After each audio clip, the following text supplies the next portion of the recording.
If you look at all possible tasks humans engage in, it speaks every language. It can write poetry, generate art, play games.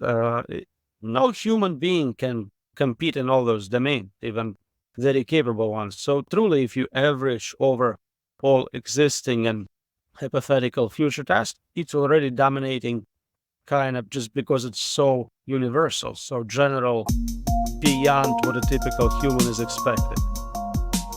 Have we already achieved AGI? Hello and welcome to TechFirst. My name is John Koetsier.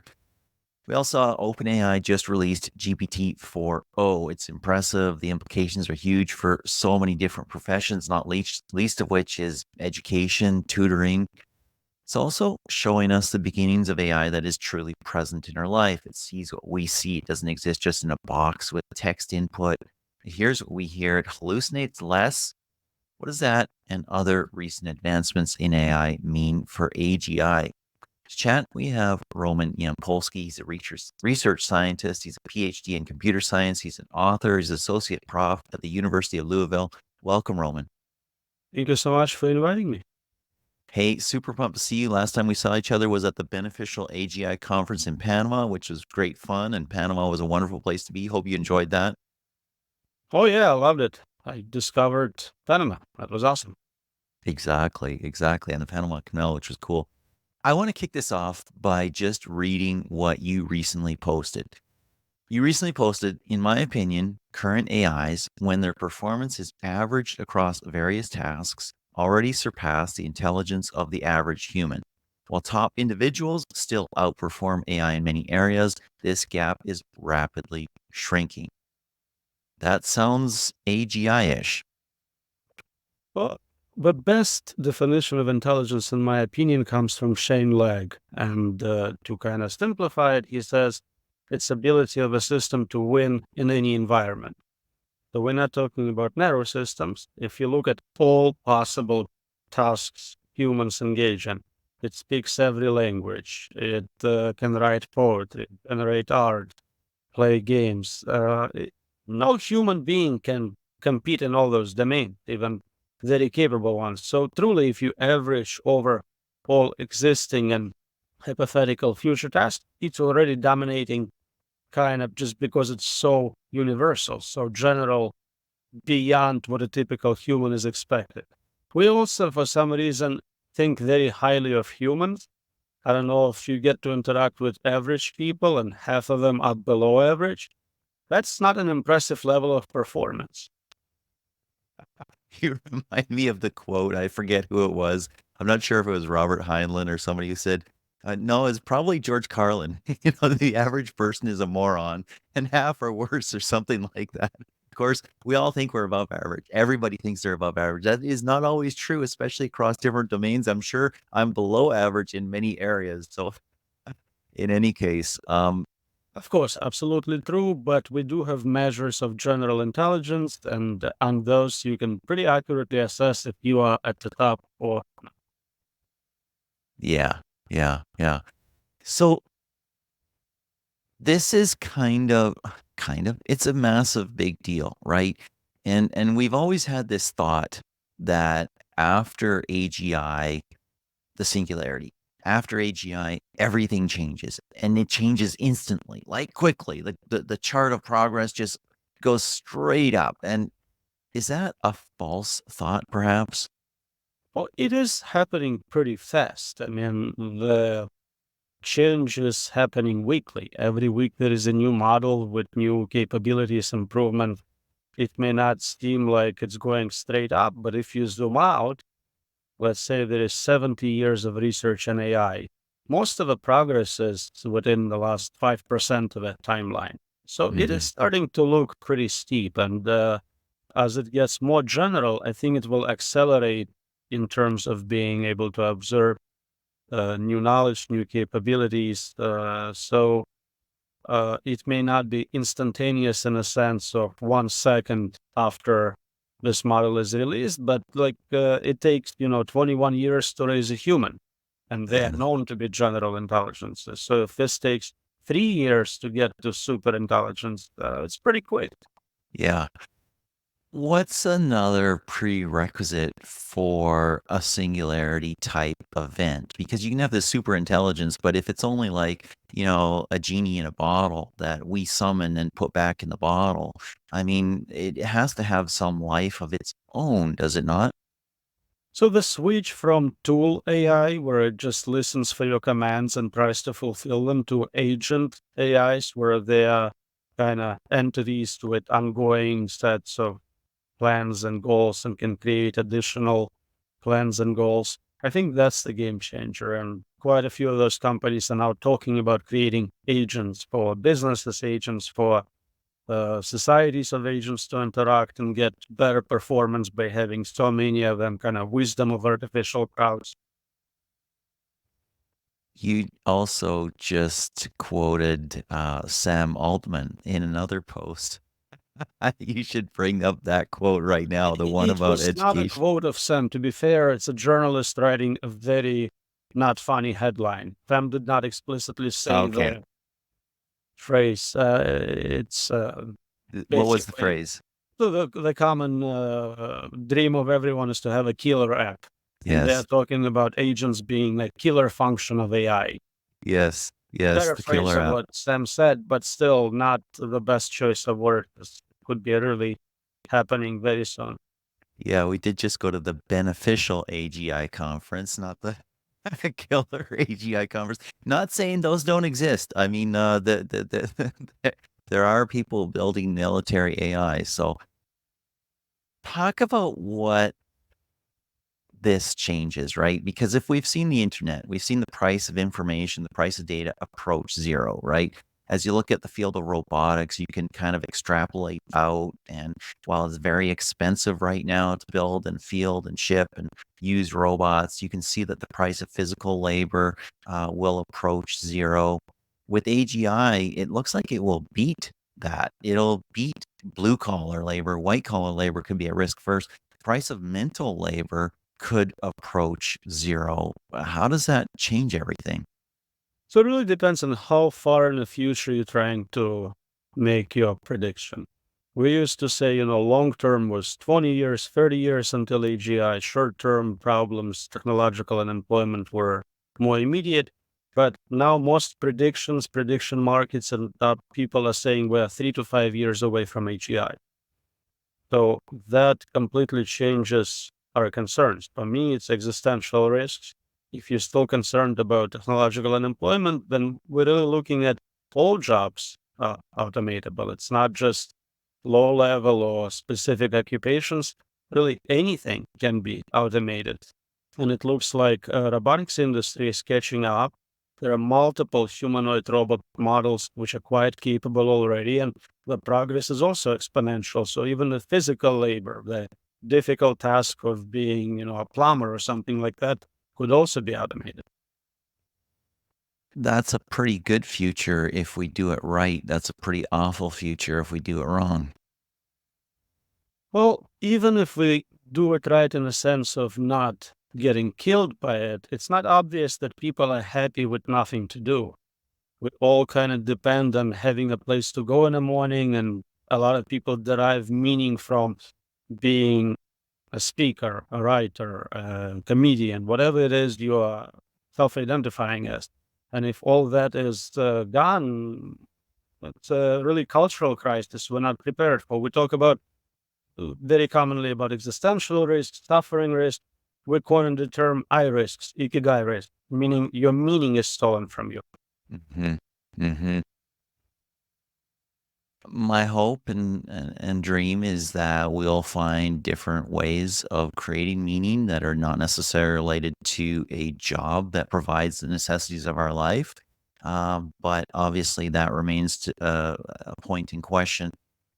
I want to talk about one of the things that we brought up at the Beneficial AGI conference in Panama. We talked about LLMs, and most people there, I think, maybe this is my perception, maybe I'm wrong. Most people there seem to think that LLMs by themselves were insufficient for AGI, that you needed some other components, whether it was like a super ego to the ego, or whether it was like kind of an agent type mechanism to direct. What are your thoughts on that? Well, we haven't seen diminishing returns yet. Every new model is a lot more capable than the previous one. Like nobody even knows what GPT-1 was able to do. GPT-2 was like, oh, that's really cute. Put some money in it. By 3, we really were impressed, and now we're at 4, and 5 sounds like it's going to be pretty close to AGI. If it's not there yet, the same process with, just tying it in with you have perfect memory, you have access to internet, you have multi-agent architectures. You can brute force a lot of narrow domains through tool AIs. That will already, again, be able to outcompete most people in most occupations. I think a lot of jobs today don't have to exist at all. They're kind of BS jobs, and they're there for historical reasons. Mhm, If we truly wanted to automate, a lot of low skilled labor is fully automatable today. You mhm. have your, USPS mail delivery, you have your take orders at McDonald's, all that we can do today. Uh, it would be nice if we had a plan for what happens when all the jobs are gone. It's a big cultural paradigm shift. You cannot just do it overnight. You have to really change society. You have to change opportunities for people to engage with something productive. So those are big problems, and I think no one's spending enough time looking at them. Let's just amplify those last words that you just mentioned because we're in a incredibly divisive era right now. There's so much anger and hatred even politically, and that's globally, right? You see that in the United States where you live. I see that in Canada where I live. We see that in Europe, all sorts of places. Different ideas about what should happen with immigration, different ideas about what should happen with culture, the woke mind virus that some people are complaining about, this whole culture war that's going on. We're focusing on all these things, and our politicians are focusing on many of these things as well, including regional wars and other things like that, trade. And there's this all these things are these small little issues. If you see this massive wave of change that is totally going to reinvent human society, what it means to work, what it means to think, what it means to do, have a job, how our economy is structured, how we allocate resources, who has power, who does not have power. It seems like 99% of the planet has no clue that there's this wave that's about to hit. That's about right. And that's why I never waste my time on any of those issues. I will not be on the internet debating, local governance. Smart man. Let's chat a little bit about OpenAI. You mentioned the GPTs that they've come out with. I led off by talking about GPT 4.0, the latest. They've had some shakeup. Obviously, Sam Altman was briefly out. What was that, a year ago, half a year ago, then back in. Now the CTO or chief scientist, Delia Sutskever, is out, and a couple others as well. There was some talk back when Sam was initially turfed that people were kind of revolting, a few, not many, because they felt like we're approaching AGI here and it's uncontrolled and we don't know where this is going and we're freaked out. Do you see any of these current shifts as part of that fear? So I have no insider knowledge. I don't really know why so many top safety people at those groups resigned. They also don't disclose it, and I think that's not good. They sign NDAs, and they're not allowed to really say what happened there. I would be happier if they were unhappy and something like AGI was internally developed, if they stayed behind and did something to mitigate the risk from inside rather than just quit.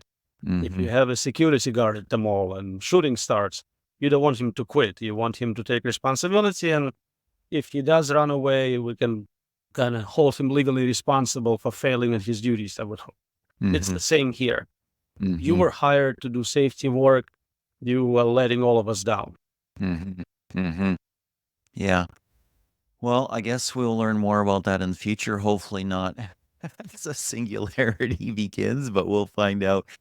I recently chatted with Dan Fagella. on TechFirst. And of course, he was at the Beneficial AGI conference and he talked about different approaches to AGI. And some approaches are like, forget it, don't even start. Other approaches are, hey, do it, but we need oversight. Other approaches are go full bore, no worries, no protections.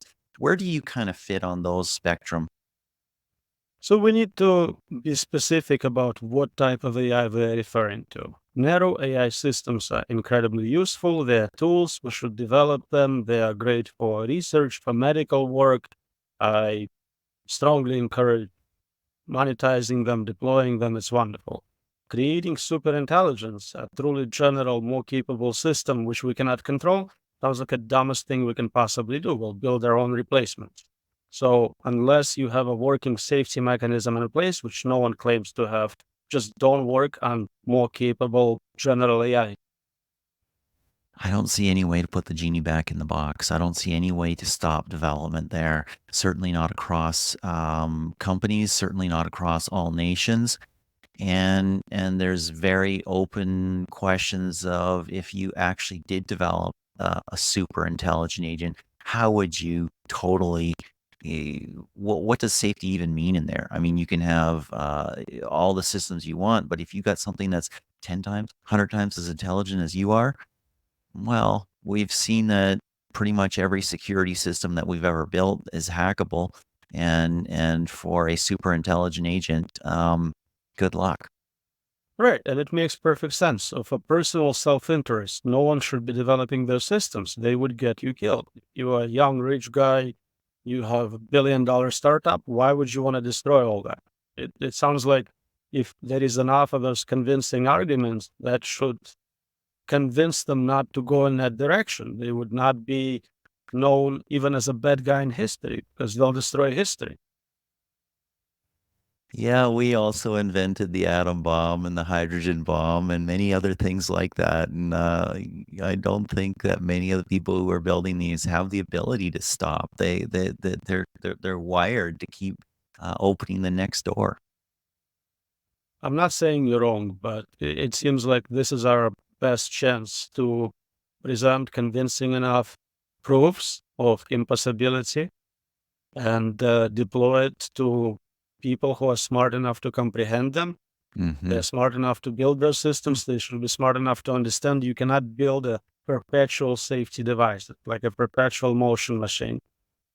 You need to always have it right. GPT 5, 6, 7, 400, it can never be unsafe, never have a single bug despite learning, despite self modifying, new hardware, malevolent users. Nothing should ever produce a single bug forever. That seems like a difficult challenge to me. I 100% agree. I 100% agree. And given that it's unlikely we will produce just one AGI, if we do actually produce an agent and self-aware, even I don't even know if that's we'll get into that. But if we're going to produce many of them, and some of them are going to be different. They're going to have different ideas and goals. Let's talk about that consciousness thing. Is that a requirement for AGI? Does an entity need to know it exists and be capable of contemplating its own existence to be an AGI? Probably not, because you already said that, you think GPT 4.0 is pretty much AGI as it stands. Those are two different concepts, I think. Self awareness, in the sense of you understand you're an agent within a world model and you understand how you impact the world and how world impacts you, is necessary. And I think those systems can do that. Internal states of experience, qualia, pain, completely unnecessary for being capable optimizer. I have no idea if you feel pain. I never tested it. I trust you when you say you do, but that's not relevant to anything. Love it. Okay, let's turn our eyes towards the future a little bit, peer into the crystal ball. You've said the 3 to 5 year prediction that many have given, that the prediction markets are kind of saying, hey, that's AGI. You've already said, hey, what we have right now, I mean, pretty close, basically, in some senses. What do you think the next 3 to 5 years look like in AGI?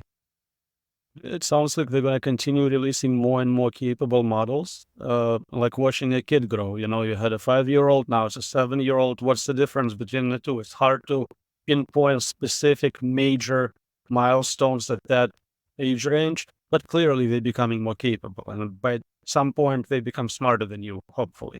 Mhm, mhm, mhm. Well, and it sounds like that's a reality we are entirely unprepared for as a culture and as a world. And again, I don't think you can prepare for something smarter than you. The whole point is they're unknown unknowns. If you were capable of making those predictions, you would be that smart. We know the systems are unpredictable, they're too complex to understand. We cannot comprehend sufficiently large explanations. So there are well-known limit to what can be done in this space.